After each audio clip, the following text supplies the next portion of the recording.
같이 쳐야 될 것 같은데.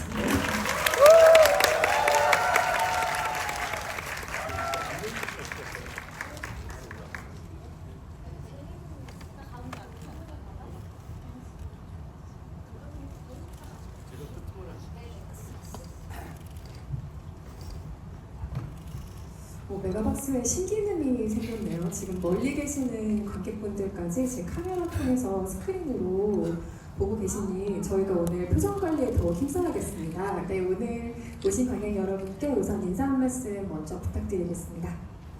네, 안녕하세요. 하이파이브에서 완성 맡은 배우 이재인이라고 합니다. 네, 안녕하세요. 저는 하이파이브에 나오지는 않지만 이제 제인 씨와 또 감독님의 인연으로 지구에 참석하게 된 박보영입니다. 반갑습니다. 안녕하세요. 가족 스캔들 감독이자 하이파이브 감독 강현수입니다. 반갑습니다. 오늘 참 여러 가지로 의미 있게 교차되는 작품들이 있어요. 하이파이브를 중심에 두고 당연히 강영철 감독님과 박보영 배우의 시작을 알린 한국 영화의 지금도 사랑받는 코미디 명작 과속 스캔들과도 교차점이 있고 또 두 배우가 함께 출연하신 미지의 서울이라는 지금 한참 방영 중인 드라마가 있기 때문에 오늘 여러 작품들이 좀 크로스되는 이야기들 오가지 않을까라는 생각이 들고요. 모두를 좀 친근한 친구처럼 받아들이게 하는 매력의 아주 귀여운 초능력 영화 하이파이브 지금 같이 보셨는데요. 일단 박보영 배우님부터 영화 어떻게 보셨는지 먼저 한번 들어봐야겠죠? 진짜 제가 너무너무 재밌게 보았기 때문에 오늘 이렇게 지구에 올 수 있다고 생각을 하고요. 한국형 히어로라는 소재에 대해서도 제가 너무 반겼던 것 같고, 그리고 또 제인 씨처럼 이렇게 여자 주인공이 또 메인이 되는 작품을 저도 개인적으로 너무 반겼기 때문에 너무 정말 재밌게 봤습니다. 저는 오기 전에 개봉하기 전에 하이라이트를 먼저 봤었거든요. 근데 거기에 리코더 씬이 나오잖아요. 저는 그때 예고편 하이라이트에서 이미 저항 없이 터지고 이런 마음으로 가면 되겠구나 라고 생각해서 그런지 시종애가 너무너무 웃음을 터지면서 봤던 영화였습니다. 예고편을 보실 때는 그 리코더 씬에서 가장 큰 웃음이 터졌다. 근데 일부만 사실 예고편은 보여주잖아요. 영화 보시면서 의외로 이 장면이 가장 웃기더라. 지금 기억나는 장면 있으세요? 너무 많은데 사실 미란 언니 나오는 씬과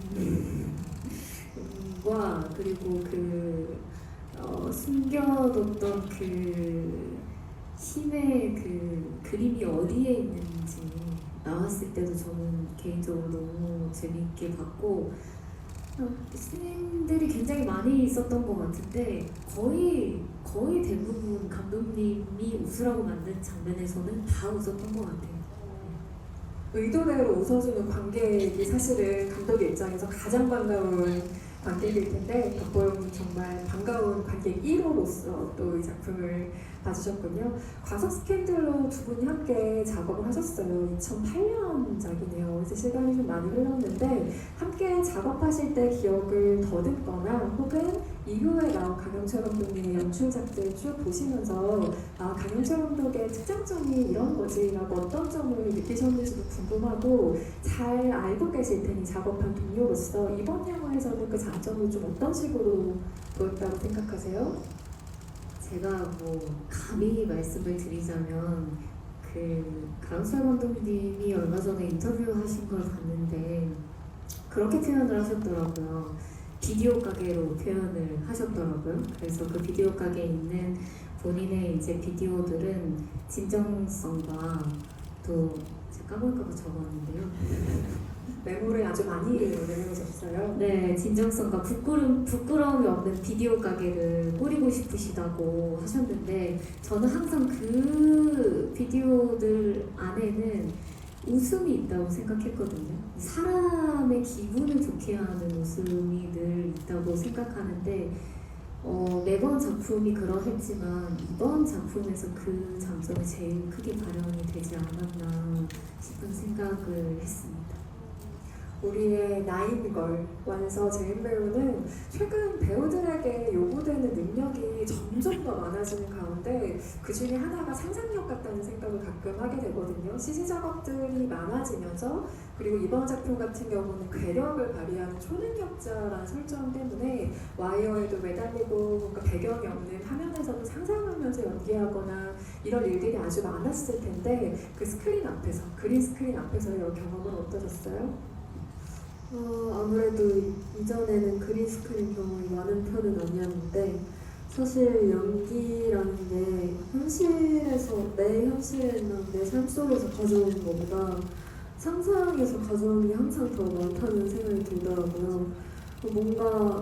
뭐가 되어야 한다라는 생각으로 연기를 하지는 않는 것 같아요. 예를 들어서 살인마 연기를 하면 살인마가 되면 큰일이 나는 거잖아요.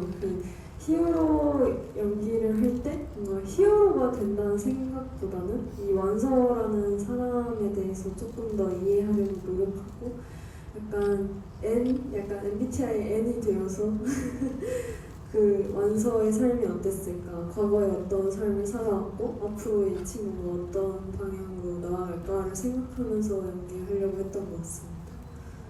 완서가 또 박보영 배우가 연기했던 캐릭터와 여러 가지가 겹쳐요. 물론 지금 이지의 서울에서 같은 역을 연기했다는 공통점도 있지만 또 괴력을 지닌 여자 주인공이라는 점에서는 또 박보영 배우의 많은 훌륭한 필모그래피 드라마 필모 중에 또 힘센 여자 봉수를 언급하지 않을 수가 없는데 그 봉수를 연기했던 경험을 생각할 때 이런 과정은 참 궁금하다라는 이런 식으로 했는데 제인 배우는 어떤 식으로 했을까 좀 궁금했던 장면이 근데 있었죠. 사실 다 너무 궁금했었던 게 왜냐면 저는 제가 힘이 센 거여서 와이어를 제가 타진 않고 상대방들이 다 탔거든요. 그냥 제가 주먹을 내지르기만 하면 상대방들이 다 날아가는 거라서 고생을 사실 상대 배우분들이 대체적으로 많이 하셨었기 때문에 근데 저는 하이파이브를 보면서 그 야쿠르트 카트 타고 가는 씬들 있잖아요. 저걸 어떻게 했을까?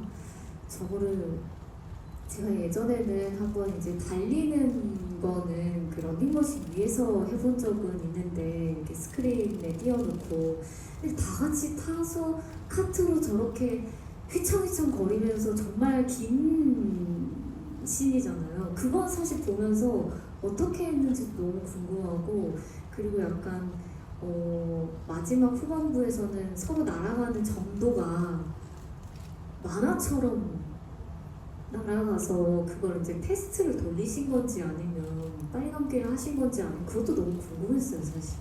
영업 비밀입니다.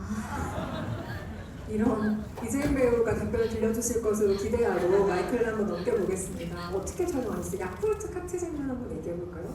정말 영업 비밀인가요? 적당히 해보세요. 적당히 제가 정보를 잘 맞춰보겠습니다. 말씀하셨던 것처럼 저희도 트레드밀을 많이 러닝머신을 많이 썼는데 초록색 칠된 러닝머신 위에서 카트를 잡고 열심히 달렸고 이제 꺾고 이런 거는 앞에서 강풍기 그쵸 강풍기와 위에 타 계시는 배우분들의 연기로 어떻게 해요? 그렇지 않았나요? 네, 약간 그런 느낌이었던 것 같습니다. 영업 비밀이라고까지 하시니까 지켜드릴까요? 마지막에 뭐 쏘고 날아다니는 장면들은 어떻게 찍으셨을지 각자 영화를 보고 상상하시는 걸로 맡겨주겠습니다. 이재인 배우가 연기한 완성 캐릭터 굉장히 매력적이죠. 너무 영락없이 맑고 예쁘고 명랑한 소녀같이 보이다가도 순간순간 아버지와 있을 때라든지 아니면 초능력 때문에 어려움을 처한 동료들을 마주했을 때 정말 속 깊은 감정을 내비칠 줄 아는 순간의 감성적인 연기를 너무 잘하는 배우구나라는 생각을 보면서 했는데 그게 이재인 배우가 연기하는 캐릭터들의 매력인 것 같아요. 완서의 감성적인 면을 잘 발휘하고 싶었던 것도 이 영화의 초능력 못지않게 중요한 부분이었을 것 같은데 어떤 장면을 예로 들 수 있을까요? 사실 영화 속에서 이제 감정 연기하고 막 눈물 흘리는 장면도 있고 한데 완서의 감성적인 면이라고 했을 때 사실 저는 사람들과 같이 있는데 왠지 모르게 분위기 잘 못 맞추고 혼자 신나가지고 막 혼자 막 재밌는 얘기하고 막 아저씨 귀찮아하는데 막 그거 치킨 먹어달라고 자꾸 하고 약간 이게 되게 좀 어려 보이고 그 친구들이랑 있을 때 갑자기 나만 너무 신났나 하는 순간 있잖아요. 근데 이제 완서가 어렸을 때부터 아팠다 보니까 이게 사회 경험이 조금 적은 친구인데 이제 괜히 그런 분위기 속에서 느껴지는 그 묘한 친구 없음의 에너지가 약간 완서의 감정적인 부분이 제일 잘 보이는 것 같다? 라고 저는 영화 보면서 생각했던 것 같아요. 제가 오늘 GV를 하기 위해서 혼자서 또 영화를 또 보고 왔기 때문에 그랬던 것 같은데요, 과거에 제가. 영화 보시면서 뭐 전부 캐치하신 부분이겠지만 혹시 놓치신 분들이 있다면 엔차 관람이 또 이럴 때 좋지 않습니까? 보시면서 이재현 배우가 방금 언급한 완서의 감정적인 면들도 한번 봐주시면 좋을 것 같고요. 그런데 강영철 감독님이 이재현 배우의 오디션 대본을 봉준호 감독님의 괴물의 변희봉 선생님이 연기하신 대사를 주셨다는 얘기를 들었는데 특별한 이유가 혹시 있었을까요?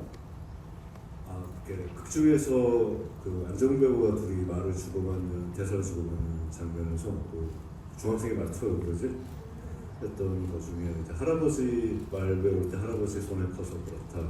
그래서 그 완서의 말투가 좀 독특한 요새 아이들 같지 않고 그런 설정을 좀 주었었는데 그래서 처음부터 할아버지 말투를 좀 하면 어떨까. 그리고 만약에 완서에게 그 할아버지가 있었다면 어떤 말투였고 어떤 구체적으로 어떤 영화에서 누구였을까를 생각했을 때 그 제가 너무 존경하고 좋아하는 변희봉 선생님 같은 분이셨겠다. 그래서 그 제가 그 괴물에서 변희봉 선생님 연기하실 때 그 역할을 실제로 한번 해보면 어떨까 했는데 굉장히 너무 찰떡처럼 오디션 때 했던 기억이 나네요. 한편으로는 또 그 자리에서 이재현 배우는 발차기까지 선보여야 했다는 얘기를 들은 적이 있는데 변희봉과 무술소녀를 오가는 아주 험난한 오디션이었을 것으로 기대가 되고요. 그렇다면 박보영 배우의 첫 오디션 기억 역시 궁금하지 않을 수가 없는데 과속 스캔들 처음에 오디션 보실 때 혹은 감독님 처음 만나셨을 때 상황이 기억나세요? 저는 한 몇 분 보셨을까? 4번 정도? 계속 다시 오라고 하셔가지고 계속 다시 봤는데 나중에는 이제 또 메이크업도 하고 와봐라 이런 것도 하고 매너블로 또 보시고 그리고 대본을 사실 제가 볼 수 있는 정도의 상황은 아니었어서 그 아빠의 그런 상황만 주어지고 미혼모이고 약간 아빠를 만났을 때 하고 싶은 말이 무엇이냐 해서 그냥 즉흥 연기도 시켜보셨고 그리고 그 안에서 노래를 해야 했어서 노래방을 갔어요. 그냥 할 줄 아니? 그래서 열심히 해보겠습니다 이랬더니 바로 PD님한테 여기 근처에 노래방이 하더니 이제 다 같이 갔어요. 다 같이 가서 다 이렇게 앉아 계시고 저 혼자 할 수 있는 노래를 다 해봤던 한 진짜 꽤 많이 봤어요 오디션. N차로 봤습니다. 그 대사를 만들어서 하셨다고 지금 얘기를 들으니까 생각나는 게 있는데 그래서 과속 스캔들의 그 아주 유명한 장면이 박보영 배우 때문에 대사가 바뀐 걸로 제가 지금 기억이 나거든요. 저도 그랬다고 들었는데요. 왜냐면 저는 원래 대본을 사실 보지 못했으니까 저는 네. 사실 기억이 잘 안 나요. 그게 제 기억으로는 그 아빠랑 그러니까 차태현 배우랑 맞아요, 둘이 맞아요. 붙어 있을 때 나 지금 여기 눈도 있고 아빠가 좀 입도 있고 예, 내가 그러니까 있는데 왜 그걸 부정하냐는 대사를 사람의 기억이 잊으시면 안 돼요. 예, 그 저의 예, 엄청난 몇 개 정정하겠습니다. 그 오디션은 그랬던 것 같아요. 이렇게 여러 번 봤던 이유는 이제 어느 정도 보영 배우가 확정이 된 이후에 더 한 번 확정을 시키기 위해서 제가 그때 신인 감독이었고요. 저 그래서 너무너무 신인 배우였죠. 예, 그래서 이제 저한테 대한 불신도 있었고 뭐 관계자분들이나 그래서 또 저는 이제 박보영 배우가 하고 싶어서 이 배우가 이 역할에 맞습니다를 증명해내기 위한 여러 가지 단계 중에 하나였던 걸로 기억을 하고요. 노래방은 제가 가져간 건 아니었습니다. 그래서 제작자분께서 확정이 된 이후에 이제 같이 가고 저희 스태프들과 함께 뭐 그랬던 걸로 기억을 하고 그 대사는 이제 박보영 배우의 영향이 있었던 걸로 저도 기억을 해요. 제가 이제 쓰긴 했으나 박보영이라는 이 역할의 주인이 나타나면서 그녀로부터 영감을 얻고 그러니까 어떻게 보면 그 대사를 이제 같이 썼다고 보셔도 무방한 거죠. 그러니까 박보영으로부터 태어난 감정의 그 대사는 이제 뭐 그렇죠. 뿐만 아니고 그 역할이 어떻게 보면 박보영으로부터 이제 태어났다고 과언이 아닌 거죠. 아닙니다. 그걸 저 녹여주셔서 제가 감사할 따름이죠. 다시 하이파이브로 넘어오겠습니다. 훈훈한 분위기이지만 완서 얘기를 조금 더 해볼게요. 근데 완서라는 캐릭터가 사실 지금 우리가 언급한 다소 스캔들의 박보영 배우가 연기한 황정남, 황재인이라는 이름은 또 있었죠. 그 역할과도 닮아있고 또 강영철 감독의 전작들을 쭉 생각해보면 써니의 나미, 신은경 배우가 연기했던 캐릭터 그리고 스윙키즈에서 박혜수 배우가 연기했던 판례까지 좀 이어지는 결의 느낌이 있는 것 같아요. 각자 생각하시는 이미지가 있겠지만 그냥 저의 언어로 한번 정리를 해보면 어떤 식으로 이 소녀들은 지금 세상과 불화가 있어요. 뭔가 잘 섞이지 못하는 상황이긴 한데 기죽지 않는다. 그리고 꿋꿋하게 그 상황을 어떤 식으로든 타개해낸다. 동료들이 있다. 이런 공통점을 가지고 있는 것 같아요. 그래서 이와 같은 캐릭터에 관심이 좀 직관적으로 나도 모르게 가시는 편인지 아니면 호감의 근원이 따로 있는지 궁금해지더라고요. 우선 그 제가 관심이 있는 거는 소녀는 아니라는 거를 이전에 말씀드리고요. 소녀라기보다 저는 그러니까 그 캐릭터들의 공통점을 이렇게 생각을 해보시면은 그 자기 인생을 사는 사람 같아요. 남의 인생을 살려고 노력하는 게 아니고 남의 인생을 따라가려는 사람이 아니고 자기의 인생을 사는데 집중하는 사람.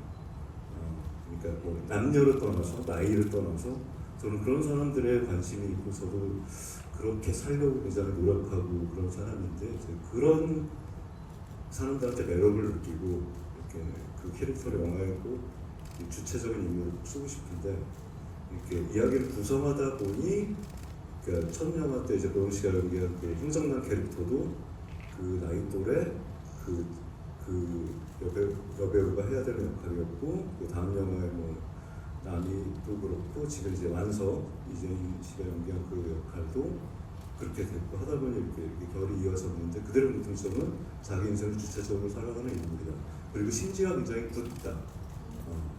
그래서 제가 이렇게 감히 누구를 평가하는 걸 좋아하지 않고 할 수도 없지만은 제가 느끼는 어떤 주파수에서 박보영 배우는 저만의 주파수일 수 있지만은 굉장히 누나 같다고 생각이 들어요. 외모로는 말도 안 되겠지만 저는 이제 박보영 배우한테 늘 가끔 한 번씩 얘기하는데 당신 누나 같은 느낌이 있다고. 뭐 아시는 분들, 느끼시는 분들도 계실 수 있을 거예요. 그만큼 이렇게 심지가 굳고 좀 위지할 수 있는 사람. 실제로 저는 그런 사람을 이렇게 늘 느끼거든요. 어떻게 보면 그래서 그때부터 제 영화에 굉장히 영감을 주고 캐릭터가 생성하는 데 있어가지고 가장 큰 영감을 주는 배우가 아닐까라고 생각하고 있습니다. 이재용 배우도 그런 면에서 좀 심지가 굳어 보이는 이런 면 때문에 또 만나게 되신 게 아닌가 싶지만 또 이재용 배우를 누나 같다고 하실 수는 없을 테니 여기까지만 일단 답변을 발표하는 것으로 하고요. 두 분이 지금 방영 중인 드라마 미지의 서울에서 같은 역할을 하고 계세요. 유미지, 유미래 두 역할을 하고 있고 1인 2역인 거죠. 쌍둥이 자매란 설정상 박보영 배우의 경우에는 그 쌍둥이가 또 각자 인생을 바꿔 산다라는 설정 때문에 1인 4역이다 이런 식의 이야기도 지금 들려오고 있는데요. 이재용 배우는 이전에 사바하라는 영화에서 금화와 너무나 우리를 두렵게 만들었던 그것의 존재로도 1인 역을 앞서서 경험하시게 됐어요. 그리고 하이파이브도 어떻게 보면 물론 완서라는 한 사람이지만 나인걸이라는 캐릭터와 아주 느슨한 1인 역을 한다고도 볼 수가 있겠죠. 내 맘대로 안 되는 몸이 있었는데 그래서 어렸을 때부터 너무 괴로웠지만 이식을 받기 전 완서와 그러니까 이식을 받은 버전 2의 완서가 있는 거죠. 두 분이 생각하시는 1인 2역 연기만의 재미나 매력이 뭔지 너무 궁금해요. 최근에 각자 또 연기하셨을 테니까 아직 많이 기억에 남는 재미 같은 것이 있을 것 같은데요. 배우로서는 너무 욕심이 나는 건 당연한 것 같고요. 그리고 저 개인적으로는 한계치를 시험해 볼 수 있는 나의 한계를 부딪혀보는 제가 이번에 하면서 정말 많이 느꼈어요. 저의 한계를. 뭔가 좀 그러면서 좀 한 발짝 더 나아갈 수 있는, 근데 배우로서는 모든 사람들이 좀 꿈꾸는, 어쩌면 되게 욕심을 한 번쯤 부려보고 싶은 것 같아요. 제 생각에.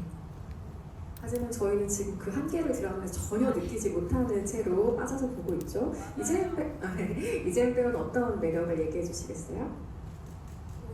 제가 운이 좋게도 1인 2역을 벌써 두 번째 해보고 있는데, 사실 많은 역할을 해볼수록 행복한 게 배우인데 한 작품에서 두 역할을 할 수 있다는 건 너무너무 뭐라고 해야 될까요? 가성비가 좋다?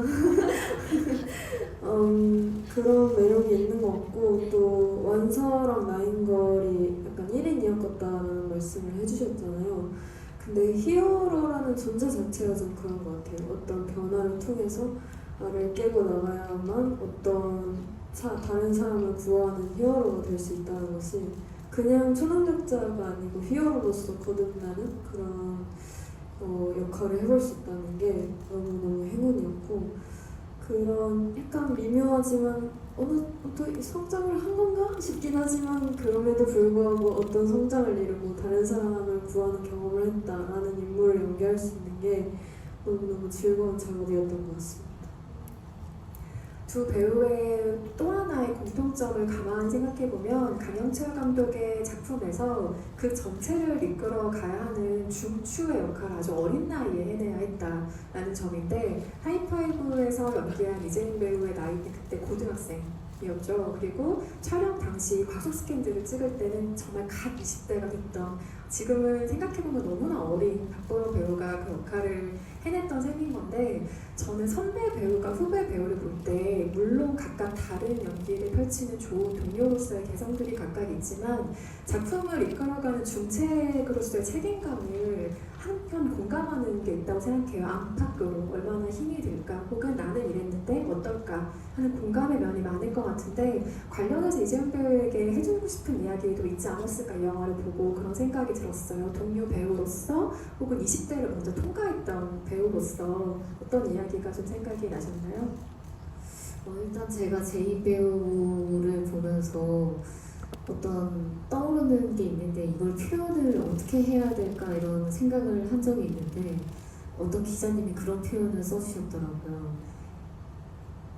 햇살 같은 히어로다 라는 표현을 해주셨는데, 전 영화를 보는 내내 정말 햇살처럼 눈부시고 싱그럽지만 그 꼭 필요한 해처럼 너무 단단한 게 또 있는 것 같더라고요. 그래서 제가 정말 표현하고 싶었던 마음이 그런 거였구나라는 생각이 또 들면서, 메인 주연의 롤을 하면 책임감이 당연히 생기잖아요. 근데 그 책임감이 부담감으로 안 갔으면 좋겠다는 마음. 이게 나중에 좀 이게 어느 순간 이게 너무 부담감으로 되면 보여야 할 것들이 안 보일 때가 있더라고요. 그리고 제인 씨도 지금 또 워낙 경험이 많으시니까 아시겠지만, 영화라는 것들은 드라마도 포함한 작품은 혼자 할 수 있는 게 전혀 아니잖아요. 굉장히 그 퍼즐을 맞추는 것처럼 각자의 다 해야 할 일이 있고, 그래서 다 같이 정말 한 땀 한 땀 만드는 거기 때문에, 내가 주연이고 롤이 크지만 그래도 이건 모두가 다 같이 한다는 생각으로 책임감은 갖되 부담감은 좀 내려놓는 게 좋지 않을까, 그런 생각. 배우가 되길 잘하신 것 같아요. 정말 감사합니다. 두 분이 부끄러우실 테니까 박수 한 번만 보내드릴까요? 사실 같은 작품에서 만났지만 지금 그 작품의 특성상 작품 안에서는 함께 연기를 진하게 나눌 기회가 사실은 미제서울에서 없었지만, 두 분이 언젠가 한 프레임 안에서 담기는 모습을 또 기분 좋게 상상하게 되기도 하고, 또 너무나 좋아하는 동료들이 사실 업계에 많이 있겠지만 이런 얘기를 사실 대놓고 하긴 좀 쑥스러운 것도 사실이에요. 이런 공식적인 자리를 통해서 우리 이재인 배우에게 너무 좋은 이야기를 박보영 배우께서 들려주신 것 같아서 감사드리고요. 강영철 감독님께는 오늘 또 박보영 배우가 자리하셨기 때문인지 저는 과속 스캔들과 연관성을 또 이 영화를 계속해서 생각을 하게 되던데요. 아마 우연의 일치일 수도 있겠지만 두 영화의 공통점 중에는 아빠와 딸의 서사가 도드라진다라는 점이 있습니다. 물론 전혀 다른 양상의 아빠죠. 과속 스캔들의 아빠는 난 너를 원한 적이 없다라고 이야기하는 아빠고 아주 철없는 아빠고 여기에서는 내가 아빠를 지켜줘야 할 것 같은 상황이긴 하지만 어쨌든 아빠가 나만 믿어라고 말하는 딸에 대한 사랑이 정말 지극한 아버지라는 점이 있죠. 그리고 과속 스캔들과 이 영화 모두에 황기동이라는 이름의 캐릭터가 등장한다라는 점도 있는데 그래서 저는 영화를 처음 볼 때부터 너무 과속 스캔들이 유독 생각이 나는 작품이기도 했어요. 그래서 왜 그럴까 생각해보니까 장기 이식이라는 모티브가 있잖아요. 그래서 인물들에게 능력이 이식되는 것처럼 강영철 감독이 가지고 있던 무언가가 이런 식으로 하나씩 이식이 된다는 느낌을 개인적으로 받았는데 첫 장편 연출작에서 그렇게 이식된 부분이 많은 작품이 아닐까라는 생각이 들어요. 우연의 일치일까요? 관련해서 얘기를 좀 들려주신다면요. 그러니까 제가 첫 영화를 이제 그 과속 스캔들이라는 영화를 찍었을 때 그 신인 감독이죠. 첫 영화니까 신인 감독이죠. 당연히 그게 뭐 흥행이 될까 뭐 이런 생각 못했죠 당연히. 제가 만든 영화가 스크린에 걸린다는 것 자체가 신기했었고 그 다음에 이걸 사람들이 좋아할까? 이걸 볼까? 라는 게 궁금했었고 그 다음에 다만 확신은 있었어요. 제가 첫 번째 감독으로서 이 영화 재밌다, 즐거울 것이다. 자 근데 여기서 이제 저 배우들이 이 영화를 허락하고 같이 하는 배우들이 한 컷 한 컷 찍어나가고 그 찍은 것을 편집하고 할 때마다 제 눈에는 그 영화가 너무 재밌었거든요. 완성해서 만든 게. 근데 이제 세상에서 스크린에 이제 걸리기까지는 모르는 거잖아요. 이제 사람 관객분들 만나서 이제 평가받아야 되니까. 근데 세상에 나왔는데 너무들 좋아하시는 거예요. 그 당시에. 지금도 즐겨 보시겠지만 계신다고 하는데. 근데 그게 이제 확인받은 거잖아요, 제가. 거기에 이제 차태현 씨, 박보영 씨, 왕석형 군 이렇게 세 명이 앉아 있는 장면. 그게 저는 늘 재밌는 그림이라고 생각하고 확신을 가지고 만들었는데 그게 확신을 받았고 관객들로부터 그 만드는 과정에서 그 그림이 저에게 그 앙상블 세 명의 앙상블이 저에게 확신을 줬고 그 이후에 만드는 영화들도 뭐 보실 분들도 계시겠지만은 계속 어떤 그 앙상블이 만들어도 된다라는 허락을 해주신 거죠. 저에게 재밌게 할 수 있다, 자신감을 가져라 그런 걸 주셨고 그 첫 번째 단계에서 여기 지금 박보영 배우가 있었고 근데 저에게 무엇가 이식됐냐면은 저에게는 박보영 배우가 이식이 됐어요. 네.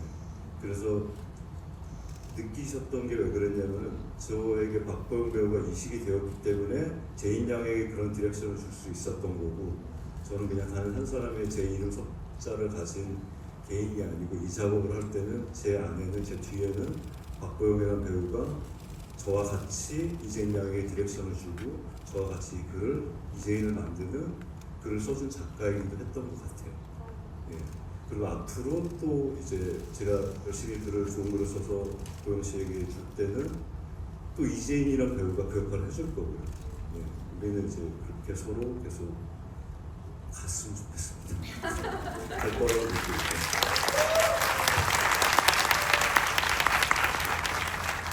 네, 뭐 그래야 할 일도 없어야 될 뿐더러 장기는 서로 나눌 수 없지만 어떤 생각과 감정과 사랑을 나누는 동료로서 또 세 분의 앞으로가 기대되는 답변이었던 것 같고요. 안 그래도 캐스팅 단계에서 배우들의 조화를 어떤 방식으로 고려하시는지 굉장히 궁금했던 게 감독님 영화를 앙상블 영화라고 그 많은 특징 중에 하나로 꼽는다면 이전에는 머릿속에서 이 배우가 쉽게 연결되지 않았던 배우들인데 이 앙상블을 통해서 항상 굉장히 멋진 하모니를 보여준다라는 것이 강영철 감독님 연출작의 또 매력이 아닐까 생각하는데요. 그렇게 어울릴까 싶었던 배우들이 한 자리에서 묘하게 어울리는 모습을 볼 때 재미가 분명히 있거든요. 어떤 식으로 캐스팅을 떠올리시는 편이세요?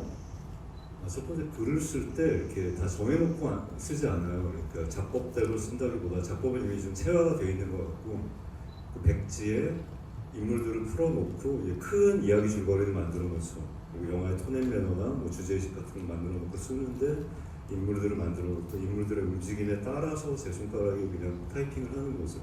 그러다 이렇게 오래 이게 그런 이제 고난의 과정을 겪다 보면 이제 글이 완성되는데 거기서 태어난 인물들은 좀 비교적 살아있는 인물들이거든요. 제가 많이 관여하지 않고 제가 신으로서 어떤 창조자로서 접근한 게 아니고 그들의 관찰자로서 관객으로서 접근한 글이 나오기 때문에 그러면 이제 실제 이 영화의 주체는 이 안에 살아있는 인물들이었기 때문이죠. 그러면 어떻게 보면 캐스팅의 주도권은 저한테 있는 게 아니고 이 인물들한테 있는 것 같아요. 그리고 이제 이 인물들이 어울리는 사람이 감독은 글에서 영화 쓴 글에서 이 스크립에서 영화를 먼저 이렇게 상영을 하게 되거든요. 머릿속에서. 그러면 어느 배우가 들어가서 역할을 주인이라고 역할을 채가요. 그런데 동시에 또 저런 사람이 약간 삐딱한 게 있어가지고 이 배우는 늘 그런 역할을 했기 때문에 그 개런티에서 아주 좋은 점도 있지만 동시에 이 배우를 이쪽에 옮겨주고 싶다. 그리고 배우분들 잘 아시겠지만은 다른 역할에 많이 도전해보고 싶고 그런 거들 예술가들은 그런데 늘 갈증이 있거든요. 그 사석에서 만나는 그런 말씀들 굉장히 많이 하시는데 그런 것들을 또 이렇게 채워주고 싶은 게 또 이런 저 같은 이렇게 일하는 사람들의 또 의무이기도 하고 그런 면에서 또 이렇게 잘 배치를 되는 게 배우들의 능력치가 굉장히 뛰어나기 때문에 뭐 그런 데서 오는 어떤 결과물인 것 같습니다. 강영철 감독님만이 할 수 있는 답변인 것 같기도 하고 왠지 너무나 수능 시험을 잘 본 학생이 국영수 중심으로 열심히 했다는 답변처럼 들리기도 하고 여러 가지 생각이 듭니다. 마지막으로 세 분께 공통 질문 하나 드리고 관객석으로 마이크를 넘겨서 질문 받아보려고 하는데요. 코미디 영화 혹은 코미디 요소가 짙은 영화를 볼 때 관객은 여러 가지 즐거움을 느끼죠. 슬랩스틱 장면에서 느끼는 원초적인 즐거움이 있을 수도 있고 아니면 정말 풍성한 대사의 말맛을 통해서 느끼는 재미도 있을 텐데 정말 그 시원한 웃음을 우리나라 입장에서 경험을 하게 되죠. 그런데 한편으로 저는 이런 궁금증이 드는 게 그렇다면 만드는 사람들한테 코미디는 어떤 즐거움이 있을까? 왜냐하면 그 과정이 즐거워야 이 웃음이 그대로 영화에 묻어나는 것일 거기 때문에 만드는 분들도 항상 너무 재밌게 이 작업을 했으면 좋겠다. 그러길 바란다라는 마음으로 코미디 영화를 보게 되거든요. 어떤 즐거움이 있나요? 코미디 영화를 만든다는 것은. 세 분의 답변 차례로 들어보겠습니다. 근데 제가 영화관에서 사람들이 웃는 걸 듣는 게 너무 오랜만이라는 생각이 들더라고요. 그래서 촬영할 때는 이게 어떻게 그려질까 약간 궁금한 게 있었어요. 왜냐면 정말 진지하게 리코더도 진지하게 부르고 7인집에서 이름도 진지하게 지었는데 이게 재밌을까 했는데 영화관에서 보니까 너무 재밌는 거예요. 근데 옆 사람이 웃는 게 너무 재밌는 거예요. 그래가지고 코미디 영화라는 건 진짜 영화관에서 볼 때 엄청난 시너지를 내는구나 라고 느꼈고 만드는 사람도 정말 영화관에서 관객분들이 웃는 소리 들을 때 제일 재밌게 느끼게 되는 것 같습니다. 오히려 다 만들어 놓은 이후의 즐거움이 아주 크군요. 어떻게 생각하시나요? 다 이렇게 좀 공존하는 것 같기는 한데 코미디여서 현장에서 아이디어를 막 더 내다가 즐거워지는 때가 있고요. 그리고 오히려 코미디 연기를 할 때 그 리코더를 되게 진지하게 했다는 것처럼 저희가 진지하면 진지할수록 웃기게 나오는 씬들이 있기 때문에 더할 나위 없이 너무 진지하게 할 때도 꽤 있거든요. 근데 사실 뭐 제가 얼마 전에 다른 선배님을 만나서 얘기하다가 그런 얘기를 하신 적이 있어요. 우리는 모두 연출하는 연출자도 그렇고 배우도 그렇고 우리는 다 광대다. 봐주는 사람이 있어야 우리가 즐거움을 얻고 그 봐주는 사람들이 즐거워해야 우리가 그거에 또 희열을 느끼는 거 아니냐라는 얘기를 했거든요. 근데 작업을 할 때는 항상 그런 것 같아요. 이거를 보실 때 재밌겠지? 어떻게 해야 더 재밌게 봐주실까라는 생각으로 사실 제일 많이 하는 것 같고 그래서 그 현장에서 일하는 스태프들이 얼마나 웃음이 터지느냐 그것도 사실 굉장히 예민하게 저희가 생각하는 것 같아요. 그래서 어쩔 때는 같이 하는 배우나 스태프들이 웃음을 못 참아서 NG가 나게 되면 이거 좀 게 잘 나오지 않을까라는 생각을 하면서도 하는데 결과적으로는 봐주시는 관객분들이 재밌게 어떻게 하면 봐주실까라고 생각하면서 작업하는 게 가장 크지 않을까 싶습니다. 맞아요. 예, 저 고영 씨랑 이제 비슷한 생각인데 이제 저희도 좀 즐겨야 되잖아요. 예, 좀 재밌는 영화에서 우선 코미디 영화가 가장 저도 선호하고 좋은 점은 이렇게 저 같은 경우는 글 쓸 때 제가 쓰다가 혼자 저 바보처럼 이렇게 앉아가지고 kit거릴 때가 있거든요. 제가 쓴 걸 가지고 제가 혼자 상상하면서 읽고 그 제가 만약 공포 영화나 막 그 잔인한 영화를 쓴다고 생각했을 때 밤에 어두운데 모니터 앞에 앉아서 얼마나 무서울까요? 그렇지만 코미디를 쓰고 있었기 때문에 웃을 수 있지 않았을까?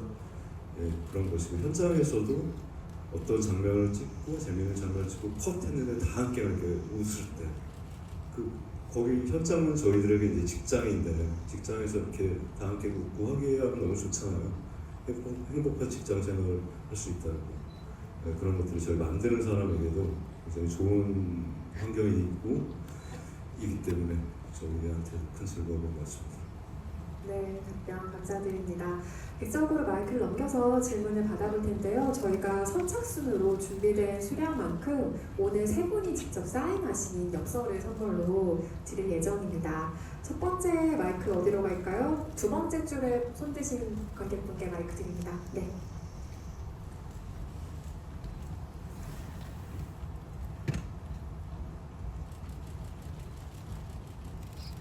이쪽입니다. 중앙열이요. 네.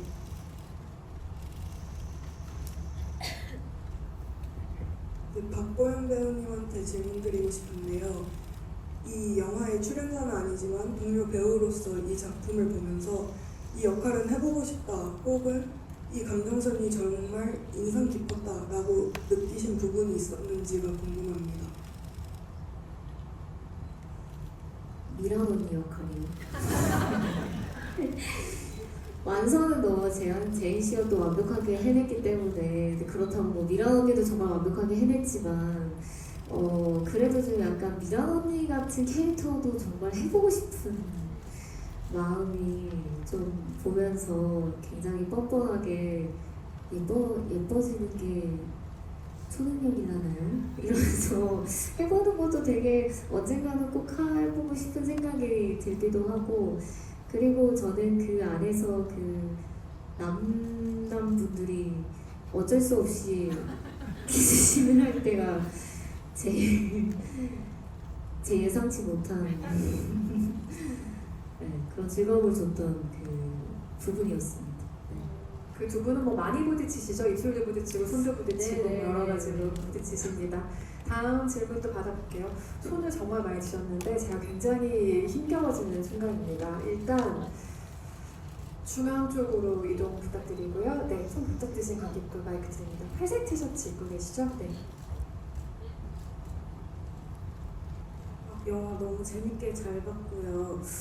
이게 어떻게 보면 한국형 히어로물이라고 이렇게 불리는데 저는 이런 장르를 되게 좋아하는데 그 이유가 세계를 구하고 막 거대한 능력이 아니더라도 어떻게 보면 좀 소박한 그런 게 좀 대의가 아니더라도 그게 그냥 옳은 일이니까 그냥 하는 그런 것 때문에 되게 좋아하는데 특히 하이파이브는 그게 더 와닿았던 게 각각 한 명의 능력도 뭐 크긴 하지만 이 5명이 합쳐졌을 때 제일 이제 큰 능력으로 그 빌런을 처단하는 이게 제일 컸습니다. 그래서 감독님께서 생각하시는 그런 한국형 히어로물은 어떤 거고 영화를 통해서 어떤 메시지를 전달해주고 싶었는지 궁금합니다.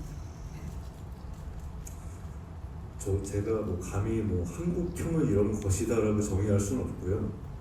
사실 뭐 한국형이 이래야 된다 저도 잘 모르겠어요. 그러니까 저는 이렇게 보면 어느 지역 뭐 우리나라긴 하지만은 다만 이제 어느 영화관 간에 이렇게 지금 예를 들어서 뭐 하이파이브 같은 경우는 초능력자에 관련된 초능력자라는 어떤 어떻게 보면 저희가 실제로 본 적이 없는 초현실적인 이야기이기 때문에 더 역설적으로 현실에 발을 많이 붙이고 있는 인물들 이야기가 돼야 된다고 생각했고 그 얘기는 즉 어떤 이 저희가 사랑해야 되는 인물들은 상식적이어야 한다 라는 생각을 많이 했어요. 그리고 반대에 있는 그 빌런은 비상식적이어야 한다? 이면 좋겠다 라는 생각을 했었고, 그래서 상식이 무엇일까? 이들에게 생각하는 이 동네 사람들이, 그리고 처음부터 이 영화는 이제 막 초능력을 가져가지고 이걸 어떻게 사용하는지 잘 모르고 소소하게 사용하는 데서 오는 유머와 그들을 지켜보고 응원하는 그런 영화잖아요. 이렇게 이들이 뭐 이게 만약에 뭐 10시간짜리 영화나 드라마였으면 뭐 이들이 더 개화하고 해서 나중에 뭐 날아다닐 수도 있었겠지만 그게 아니기 때문에, 그래서 이들이 그냥 우리 이웃에서 이 인물이 나였으면 어떻게 했을까, 뭐 이런 것이었고, 그리고 서로 손을 잡았을 때 원래 한 몸에서 6개로 나눠졌기 때문에, 근데 각자 각 개인이 따로 가졌지만 다시 이들이 각 객체가 손을 잡아서 하나의 힘을 발휘했을 때 한 마음이 되고 좋은 쪽으로 상식적으로 그랬을 때는 어떻게 보면 이 사회로 바꿔서 얘기하자면 더 좋은 사회가 되지 않을까. 지극히 상식적인 이야기를 하고 싶었습니다. 네.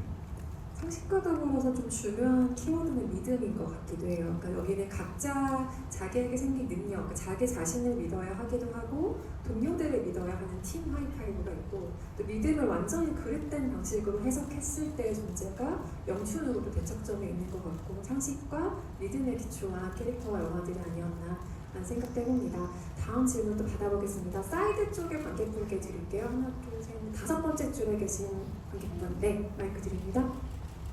잘해주고 계시지만 많은 분들의 질문을 받기 위해서 감상보다는 질문으로 질문 하나씩 부탁드립니다. 네. 한국형 히어로 영화 되게 잘 봤고요. 그 마지막에 이제 남자 배우 두 분이서 하이파이브하는 장면인데, 슬램덩크의 그 하이파이브 장면을 생각을 많이 떠올리게 되는데, 그 장면을 처음부터 일부 하신 건지가 들어가는 배경이 궁금합니다. 제가 하이파이브라는 제목을 글을 쓰다가 맨 마지막 장면에서 지었어요. 그러니까 우리 이름 뭘로 줬지 하다가 그 있잖아요, 영어로 5명이 하이 하는 거를 하이파이브다 이렇게 글 다시 쓰고, 그러니까 맨 마지막에 그럼 이걸로 제목을 한번 해볼까? 초고 쓸 때 그래가지고 각색을 좀 고치면서 그 장면은 다시 앞으로 돌아와서 하이파이브를 중간중간에 넣기 시작했거든요. 하이파이브 실제로 하는 거를. 그래서 그때 둘이 무언가를 맨날 티격하던 둘이 한번 마음을 한번 딱 통하는 장면을 제가 늘 재밌게 보던 만화책에서 그 인상 깊게 보는 샷을 하나 이렇게 넣었습니다. 오마주였습니다. 네, 잊을 수 없는 강백호와 서태웅의 화합 장면이기도 하죠. 질문 감사합니다. 다음 지목은 이재훈 배우님께 부탁을 드려보겠습니다. 네, 마이크 어디로 갈까요? 한 분씩 다 실현 드릴 거예요. 네. 그래요? 그러면 제 이름 들고 계신 네, 제인이라는 이름 스케치북에 들고 계신 관객분 중앙면에 계십니다. 네.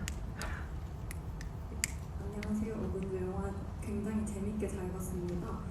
최근에 제인 배우가 인터뷰한 내용 중에 이제 완서와 영춘이 엄청나게 전투를 하고 나서 완서가 이렇게 머리를 쓱 넘기는 장면이 있잖아요. 저는 그 부분에서 진짜 완서가 히어로와 1인 2역을 오가는 듯한 느낌을 받았고, 그 장면이 개인적으로 완서가 진짜 히어로가 됐구나, 완서가 굉장히 능글맞아졌다라고, 그 부분이 완서의 킥이라고 느꼈거든요. 그리고 이전 작품에서도 제인 배우가 캐릭터성에 있어서 애드립을 추가한 장면들이 많은 걸로 알고 있는데, 혹시 영화를 촬영하면서 그런 장면 외에도 제인 배우가 애드립을 넣어서 완서를 완성하는 데 기여한 장면이 있는지 좀 궁금합니다. 감독님, 제가 머리 넘기는 거 제가 하고 싶다고 했었던 거 맞죠? 맞아요. 제인 양이 머리 넘기고 싶다 그래가지고 제가 선 인터뷰 하고서 지금 후 확인하고 있는데 맞아요. 제인이 제가 제가 좀 멋쟁이가 되고 싶어가지고 그런 성격이긴 한데, 지금 또 나를 이제 히어로 영화 찍는다, 막 신난다 하는데, 이게 변신도 좀 하고 싶잖아요. 쫄쫄이도 입고 싶은데 쫄쫄이 대신 태권도복도 입었고, 그런 김에 이제 자꾸 땀 분장을 하면서 머리가 너무 축축 처져서 이제 멋쟁이 올백 한번 하면 어떨까 해서 그렇게 변신 장면이 탄생하게 되었고요. 뭐지? 제가 근데 그거 외에는 하이파이브에서 사실 애드립을 한 일이 거의 없었어요. 막 다 짜여진 것입니다. 여러분 저는 계획을 매우 짜서 연기하기 때문에 감독님이 하라고 하시는 대로 이제 열심히 따르면서 이제 계획을 열심히 짜서 들어갔는데 딱 하나 욕심내본 게 변신 장면이었던 것 같습니다. 감사합니다. 그렇게 캐릭터에 완전히 빠져서 새롭게 아이디어를 덧붙이는 재미라는 것도 연기의 재미겠지만 또 나에게 주어진 걸 정확하게 해내는 쾌감이라는 게 또 있잖아요. 그런 게 또 배우에게 양쪽으로 재미가 있지 않았을까 생각해봅니다. 이번 질문은 박보영 배우께 지목을 한번 부탁드리겠습니다. 저는 그럼 저 뒤에 계신 분한테 한번 그 프리시 이렇게 하고 계신 네, 양손을 이렇게 네, 양손을 네. 얹어 네. 그 처음에 그 장기 기증을 해주는 사람에 대한 설명이 없다고 약간 자살이라고만 구체적으로 표현이 되어 있는데 혹시 이거를 약간 프리퀄이나 아니면 좀 후속편을 염두에 두고 좀 설정을 하신 건지 궁금하고 그 배우들한테는 좀 요 전 캐릭터에 대한 신체를 제공해주는 사람에 대한 이야기를 해주셨는지 궁금합니다. 저한테 질문하신 거죠? 네, 저 박보영 배우한테 하는 타임인 줄 알았는데 다음에는 박보영 배우한테 꼭 부탁드립니다. 아닙니다. 지금 하이파이브 질문이 지금 네. 꼭 대답하십시오. 예, 알겠어요. 프리퀄 처음에 이제 이 대본을 쓴 지가 꽤 됐는데 그거 할 때는 이제 막 큰 세계관을 만들어보고 상상을 자유롭게 하는 거잖아요. 그래서 처음에 이 사람이 어떻게 여기까지 오게 됐냐를 미스터리하게 좀 주고 싶었고 이거 이렇게 아주 길게 얘기하자면 감찰 수 있는 얘기인데 이 고대로부터 어느 빨리 할게요. 고대 어느 벽화에서부터 우리 뭐 석기 시대 뭐 이렇게 벽화 같은 데 무슨 이렇게 그림도 있고 막 그런 거 교과서에서 막 보고 그랬었죠. 약간 거기서 영감을 얻은 거예요. 거기에 문신의 문양이 있었는데 그게 기록돼 있었고 그 완전체 문신을 얻은 어떤 사람들은 때로는 아주 옛날부터 오랫동안 살아왔는데 그 힘을 얻은 자가 어떤 시대에는 선한 사람이 얻으면 신 혹은 천사로서 기록되었고 악한 자가 악한 마음을 가진 자가 얻었을 때는 악마로 묘사되고 우리가 알고 있는 그래서 박물관 가보면 우리가 신화로만 알고 있는 예를 들어서 고대 이집트로나 뭐 북유럽 신화에서 있던 우리 그 이야기로만 알고 있던 인물들이 사실 실존했던 인물들이고 그들에게 숨겨진 문신들이 다 있었다. 그래서 문신이 그 사람을 타고 시대를 건너 오랜 세월을 지나와서 뭐 진시황도 갔다가 뭐 대륙을 건너서 이렇게 한국까지 어느 시대인지 모르겠으나 한국이라는 나라까지 왔었고 그 인물이 어떤 이유로 우리 영화 시작할 때 그 인물이 어떤 이유로 삶을 마감하게 되고 이 6명에게 이식이 되었다. 라는 것부터 영화가 시작되는 거죠. 미스터리가. 그래서 영화의 톤 앤 매너를 처음에는 약간 미스터리, 느와르 같이 시작을 하게 되었고요. 이 영화는 아시다시피 코미디로 가게 되었고 그 다음에 나중에 무언가를 제작하게 된다 이런 것들은 나중에 맡기기로 했습니다. 강영철 감독님이 고대로부터라고 얘기 꺼내시자마자 이재일 배우가 제 옆에서 외마디로 아니 그런 게 있었어요 라고 지금 이야기를 하시는 걸 듣고야 말았습니다. 그 이후에 프리퀄이라든지 속편이라든지 기대하시는 분들 많을 텐데요. 더 잘 아시다시피 흥행에 이 모든 것은 달려 있습니다. 저는 해리포터가 되고 싶습니다. 저는 해리포터 꼭 하십시오. 되실 수 있고요. 네. 아직 하이파이브 보시지 않은 주변 분들에게 제인 배우 해리포터 만들기 운동에 다들 참여해달라는 부탁을 드립니다. 다음 질문은 강영철 감독님께 한번 질문 부탁드리겠습니다.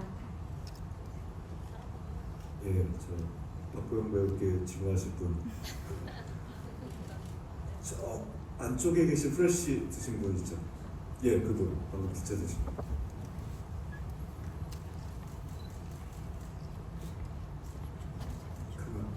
보영 배우님께 질문드리겠습니다. 아까 그 질문하기 앞서 최근에 좀 팬미팅 같은 거 보여주시고 저는 봤습니다. 오늘 GV도 와주시고 팬들이랑 소통한 자리 만들어주셔서 너무 감사드리고요. 말씀하자면 제가 이번 영화를 보면서 너무 몰입하면서 봤는데 역시 고영 배우님도 좀 관람객의 입장으로서 그 작중에 나오는 좁은 역들 중에 하나를 갖게 된다면 어떤 역을 갖고 싶으신지 한번 질문드리겠습니다. 사실 갖고 싶은 게 되게 많은데요. 정말로 그냥 영화 딱 처음 봤을 때 마지막에 끝났을 때는 저도 모르게 손을 튕기게 되더라고요. 이게 나와가지고 계속 잠깐만 이거 좀 멋있는데 약간 이런 게 있어서 그리고 되게 그분의 그 시야가 안 나왔잖아요. 그러니까 그 캐릭터의 시야로 안 보이잖아요. 그래서 너무 궁금해요. 그 캐릭터가 본 그 시야가 한 번도 안 나와서 사실 어떤 식으로 그 눈에 이렇게 표현이 되는지도 사실 너무 궁금해서 저는 그걸 한번 경험해보고 싶어요. 일부러 안 넣으신 거예요, 근데? 영업 비밀. 이렇게 궁금해하고 그러라고 그러면 이제 너무 많은 영화도 제작비가 잘 드나요? 돼야지. 영화도 잘 돼야 이제 좀. 네, 전문 용어로 POV를 보고 싶다라는 이야기를 들려주셨는데요. 굉장히 재미있는 상상이네요. 아마 시나리오를 쓰는 과정에 박보영 배우와 만나서 강영철 감독이 이야기를 나누셨다면 뭔가 어떤 식으로든 반영됐을 만한 아이디어라는 생각이 들기도 하고요. 다음 질문 또 받아보겠습니다. 저쪽 뒤쪽으로 한번 가볼까요? 저기 맨 뒤에서 후레쉬 켜고 계신 분, 네, 후레쉬로 하는 게 맞나요? 이것도 좀 좋은 말이 있을 것 같은데. 네. 저는 이재인 배우님께 질문드리고 싶은데요. 이 영화에 액션이 굉장히 많잖아요. 그래서 액션을 준비하면서 어떤 에피소드들이 있었는지 궁금합니다. 이런 거 얘기해도 되나? 저희 영화가 너무 가혹해 보일까봐. 제가 사실 체력이 정말 안 좋아요. 저는 살면서, 그러니까 저는 그냥 이게 재능은 있는데 약간 열심히 안 하는 스타일? 모든 곳에서 죄송합니다. 이게 제가 체력이 진짜 안 좋아서 처음부터 이 영화를 감당하기 위해서는 체력을 키워야 되겠다라는 생각이 들어서 무술 감독님과 함께 이 산을 뛰어올랐다는 일화가 유명한데 그 뛰어오르기만 한 건 아니고요. 뛰어오르다가 이제 막 토하고 막 울고 저 안 할래요 이러다가 잡혀가서 또 너는 할 수 있어 너는 완서니까 근데 그게 제일 힘나는 말이었던 것 같고 제가 이제 배드민턴을 하는 드라마를 했었는데 그걸 동시에 이제 태권도 훈련을 했었어요. 네, 아까도 말씀드렸듯이 기초 체력이 안 돼서 팔굽혀펴기를 하는데 팔굽혀펴기를 이렇게 딱 하고서 안 일어나져가지고 그 상태로 바닥에 엎어진 채로 눈물을 흘렸거든요. 이 상태에서 이러고 보니까 그 무술 감독님이 T셨어요. MBTI가 일단 일어나서 울어 이러시는 거예요. 그게 제일 웃겼던 것 같아요. 웃긴데 이게 힘들고 뭐 그러니까 그랬던 것 같습니다. 마치 오은영 선생님의 다 울었니 그럼 할 일을 하자 그런 느낌이셨어서 저도 너무 힘내서 할 수 있었던 것 같습니다. 아니 근데 정말 우연찮게 운동 경기하는 씬을 많이 찍어야 되잖아요. 방금 언급하신 라켓소년단이라는 드라마에서는 배드민턴 유망주였고 또 지금 이지혜 서울에서는 끝내 그 꿈이 좌절되긴 했지만 육상을 한다는 설정이 있고 이 영화도 태권도를 한다는 설정이 있고 체력이 약한데 어떻게 그렇게 그런 작품만 몰리게 될까? 지금 생각난 것은 산을 뛰어올라가는 훈련을 하셨다고 했잖아요. 근데 이지혜 서울에 산 정상에 올라가는 장면이 있지 않나요? 회상씬 중에? 그것도 실제로 다 올라가서 찍으신 거죠? 그래도 다행히 그거는 차 태워다 주셨어요. 제가 듣기로는 진짜 고생해서 올라갔다고 감독님이 엄청 고생했다고 애기들이 막 그러셨는데 고생을 했는데 이게 그때가 11월이었어요 촬영이. 근데 이제 여름 배경이니까 산 정상이 좀 추웠긴 했는데 덕분에 붓기 빠져서 잘 나오던 감사합니다. 네, 혹시 아직 안 보신 분이 있다면 이지혜 서울 그 장면도 꼭 확인해 주시기 바라겠고요. 짧은 질문 있으시면 마지막 질문 하나 받아볼까요? 가장 어려운 시간입니다. 정말 다 드리고 싶은데 이쪽 사이드에 지금 아이패드 들고 계신 관객분 있으시죠? 네, 마이크 전달드립니다. 네, 감사합니다. 지금 이번에 나온 하이파이브에서 이제 연기하신 역할과 그 박보영 배우님이 연기하셨던 미지의 서울에 나오는 두 캐릭터를 만약 두 배우님께서 바꿔서 연기한다면은 이게 어떤 느낌으로 낼지 그냥 한 번씩만 들어보고 싶어가지고. 그러니까 이재인 배우가 성인의 유미지 유미래를 연기하고 네. 박보영 배우가 하이파이브의 완서를 연기한다면 어땠을까를 물어보신 거죠? 네, 맞습니다. 네.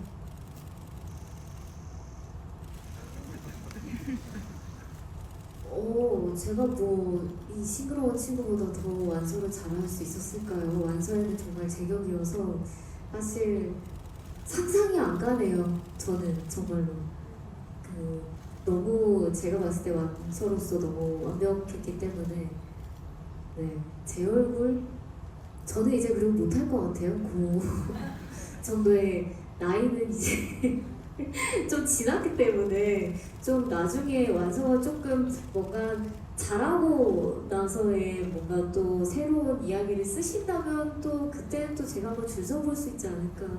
네.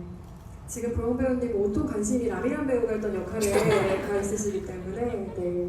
근데 재미있는 상상이네요. 혹시 정말 완서가 나중에 잘하게 된다면 또 카메오로 뭔가 등장을 기대해봄직한 것 같고요. 그래서 저렇게 프리퀄이나 뭔가를 이제 좀 잘 돼서 하면 또 조그만한 역할이라도 좀 주시면 제가 언제든지 달려가서. 아니 근데 여러분도 좀 보시다시피 지금 뒤에 큰 화면이 있는데 제가 얼마 전에 이제 박보영 배우 오랜만에 만났을 때 대뜸 한 얘기인데 과속 스캔들 보충 촬영해도 되겠는데라고 했거든요. 무슨 역할을 했다면 이제 이해를 하셨네요. 네. 옆에서 저를 가까이서 보고 있지만 같은 생각입니다. 네, 화면으로 보고 계시면 같은 생각이실 거고요. 이재인 배우 미래와 미지의 어린 시절 연기하긴 했지만 성인을 연기한다면 또 어떤 느낌일까요? 네, 제가 근데 지금 고등학생 미지 미래도 사실 배우님이 하셔도 그냥 하셨을 텐데 제가 배우님 아역을 하는 바람에 제가 처음 이제 됐다고 그래가지고 캐스팅이 저요? 이랬거든요. 감독님이 1인 2역을 해야 하는데 고등학생으로 좀 어린데다가 그렇게 연기를 잘할 수 있는 친구가 제인이밖에 없다고 하셨어요. 정말. 어떡하지? 감사합니다. 저야 미지랑 미래의 그 어떤 뭐랄까요? 저는 사실 제가 성인 파트를 안 읽어봤거든요, 대본을.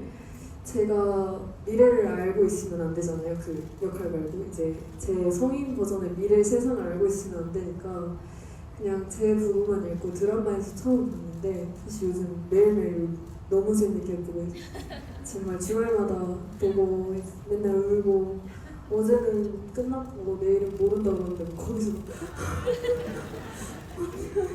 이러고 있어요.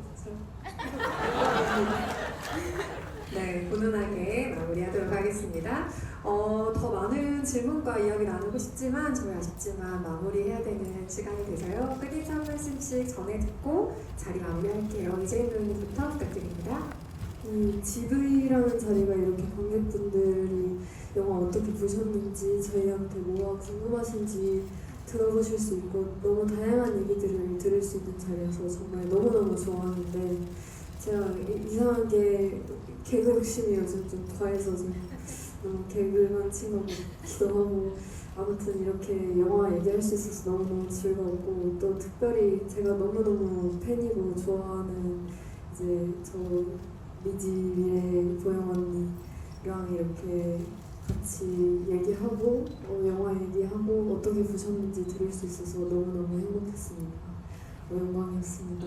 감사합니다.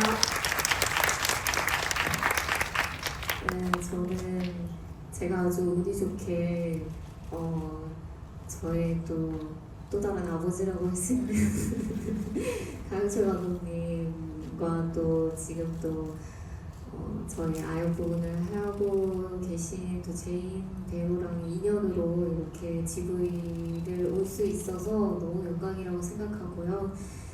하이파이브가 정말 많은 분들에게 웃음을 또 드리고 또 많은 분들에게 사랑을 받아서 이 GV가 릴레이처럼 계속 이어졌으면 하는 바람이 있습니다. 그러려면 여러분들이 지금 찍고 계시는 이 영상이 굉장히 중요하거든요. 열심히 찍어주신 만큼 열심히 많은 곳에 올려주시면 좋겠고요.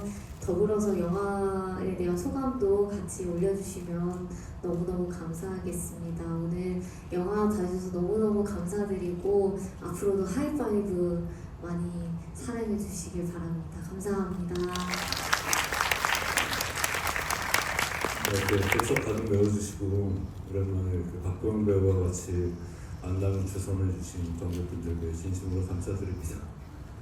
이렇게 요새 한국 영화도 그렇고 극장도 많이 어려워졌는데요.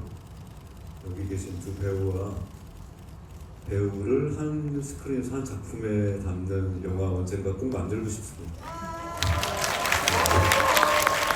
그러면 저희 극장이 계속 살아있어야 하고 한국 영화가 계속 잘 돼야 됩니다. 관객분들이 살려주세요. 감사합니다. 아까 이재훈 배우도 잠깐 언급한 미지의 서울 대사 참 좋죠. 저도 아침마다 이 대사 요즘 생각하게 되던데 어제는 끝났고 내일은 멀었고 오늘은 아직 모른다 라는 대사가 나옵니다. 하이파이브의 인물들에게도 굉장히 잘 어울리는 대사라는 생각이 문득 드는데요. 하이파이브가 앞으로 나아갈 길 역시 어제는 끝났고 내일은 멀었고 오늘은 아직 모른다는 생각이 듭니다. 더 많은 관객들께 사랑받을 수 있도록 주변에 좋은 입소문 많이 부탁드리고요. 오늘 안전히 귀가하시기 바라겠습니다. 감사합니다.